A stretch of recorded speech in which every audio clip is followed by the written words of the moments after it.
গরম তো পড়ে গেছে, এখন শুধু ঠান্ডা ঠান্ডা জিনিস খেতে ইচ্ছে করে। তো বন্ধুরা ঠিক বলেছি কি না বলুন। তো আজকে নতুন একটা রেসিপি নিয়ে চলে আসি আপনাদের সামনে। এর আগে এই রেসিপিটা আমি আপনাদের সাথে শেয়ার করিনি। তো আজকে হবে সাবুদানার কাচের পায়েস।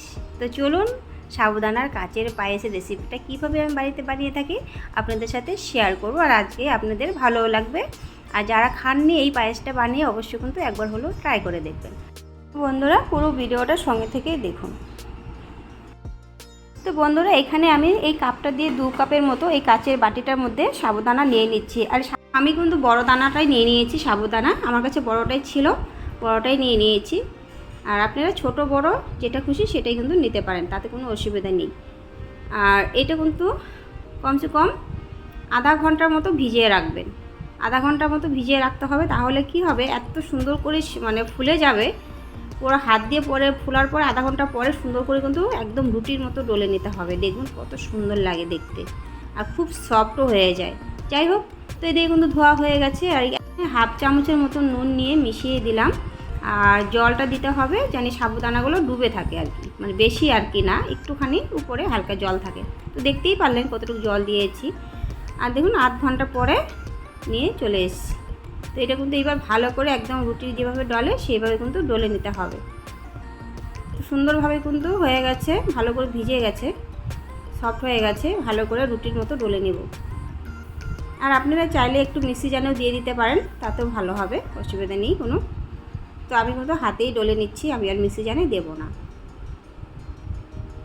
দেখতেই পাচ্ছেন কতটা মিশে গেছে, কতটা সফট হয়ে গেছে। আর জলটাও ভালো করে সুন্দরভাবে শুকিয়ে গেছে, আর আঠা ভাবটা কিন্তু নেই। বুঝতেই পারছেন কত সুন্দর হয়, দেখতেই পাচ্ছেন একদম রুটির মতো লাগছে, মানে ময়দা আটা যেরকম আমরা ডলছি সেইভাবে কিন্তু ডলতে হবে। এই সাবুদানার কাচের পায়েসটা অবশ্যই কিন্তু ঠান্ডা করে খাবেন, খুব ভালো লাগে ফ্রিজে রেখে। এবার ডলা হয়ে গেছে বন্ধুরা, এবার কিন্তু ছোটো ছোটো করে বল বানিয়ে নিব। একদম ছোটো ছোটো করে বানাতে হবে, বেশি বড় বানানো যাবে না। কেন বলুন তো, দুধের মধ্যে দিলেই কিন্তু অনেক বড় বড় হয়ে যাবে। তুমি একটা থাল নিয়ে নিয়েছি, বানিয়ে বানিয়ে এই থালটাতে রেখে দেবো। আর এইভাবে গোল গোল গোল গোল করে বানিয়ে নিতে হবে।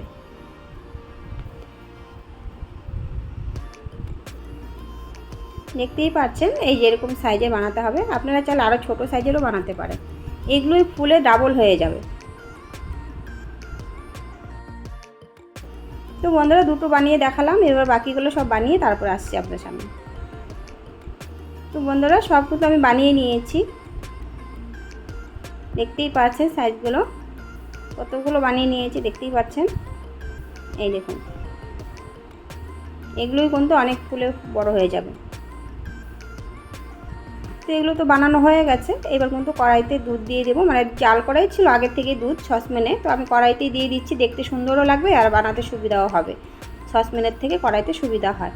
আর দুধটা কিন্তু গরুর দুধ, আর দেখুন দেখতেই পাচ্ছেন কত ঘন দুধ, পুরো সর পড়ে যাচ্ছে। এখানে দুধ আছে 1 লিটার।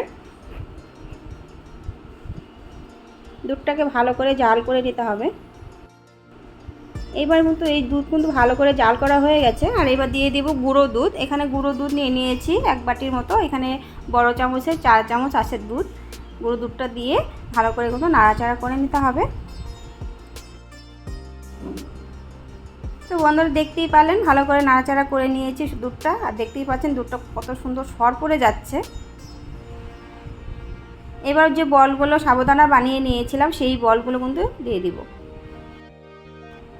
প্রথমে 1-2টো করে দিচ্ছি, পরে সবগুলো ঢেলে দিয়ে দেবো আস্তে করে।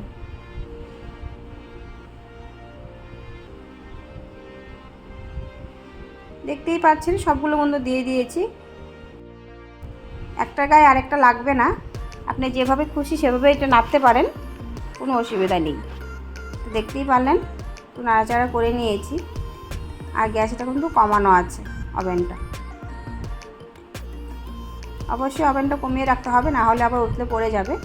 তো এই বাটিটা দিয়ে 1 বাটি গুঁড়ো দুধ দিয়েছিলাম, দেখতেই পাচ্ছিলেন। আর এই বাটি দিয়ে 1 বাটি কিন্তু চিনিও দিয়ে দিয়েছে। তো আপনারা যদি বেশি চিনি খেতে ভালোবাসেন তাহলে কিন্তু 1 বাটির জায়গায় 2 বাটিও দিতে পারেন। আর আমরা যেহেতু চিনিটা একটু কম খাই, তো 1 বাটি দিয়েছি, তাতেও কিন্তু আমাদের কাছে অনেকটাই বেশি হয়ে গিয়েছিলো। এখানে দিয়ে দিচ্ছি গোলাপ জল 1 চামচ। আর দিয়ে দিচ্ছি হাফ চা চামচ এলাচের গুঁড়ো।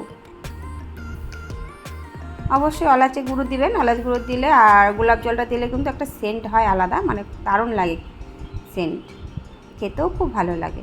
দেখতেই পাচ্ছেন কত বড় বড় হয়ে গেছে। এবার আমি নামিয়ে নিচ্ছি বন্ধুরা। আমি উপর দিয়ে কাঠবাদাম দিয়ে দিয়েছি।